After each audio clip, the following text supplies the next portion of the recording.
Richard Ramirez, infamously known as the Night Stalker, remains one of the most terrifying and sadistic serial killers in modern history.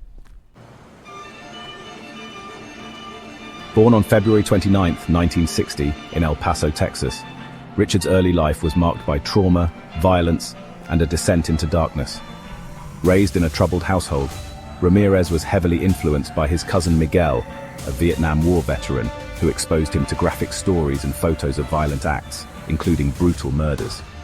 Miguel's influence was so profound that Richard witnessed him murder his wife in cold blood during a domestic dispute.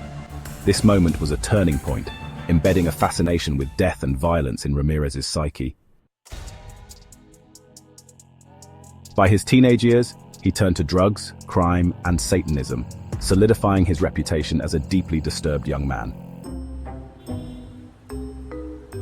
Moving to Los Angeles in the early 1980s, Ramirez began a reign of terror that would shock the nation. Between 1984 and 1985, he broke into homes across California, committing heinous crimes that included burglary, assault, rape, and murder. Unlike other serial killers who followed a pattern, Ramirez's victims varied in age, gender, and ethnicity, ranging from children to the elderly.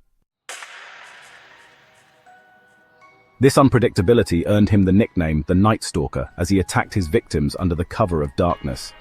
Ramirez's crimes were particularly brutal. He often left satanic symbols at the scenes, such as pentagrams, and forced his victims to swear to Satan, intensifying the fear and horror surrounding his killings. The media frenzy escalated as Los Angeles residents were gripped with paranoia, locking their doors and windows in a desperate bid to stay safe.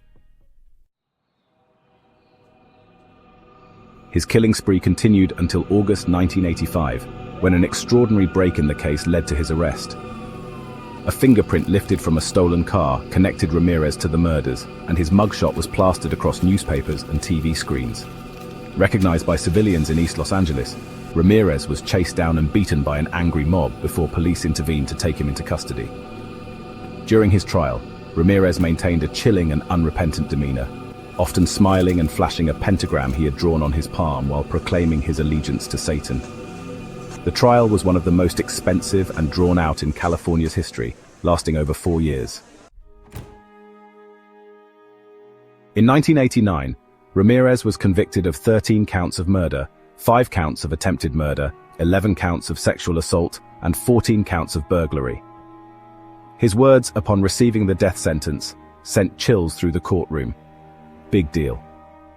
Death always went with the territory. See you in Disneyland. Despite his conviction and overwhelming evidence against him, Ramirez became a twisted pop culture figure, attracting fan mail and admirers who romanticized his crimes.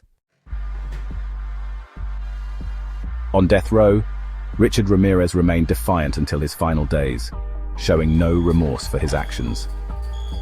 He died of complications related to B-cell lymphoma on June 7, 2013, after spending over 2 decades in San Quentin State Prison.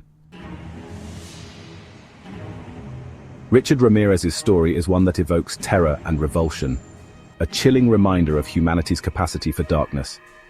In Decoding Richard Ramirez, we see not only the mind of a ruthless predator, but also the lingering questions of how trauma, violence, and evil intersect to create a monster.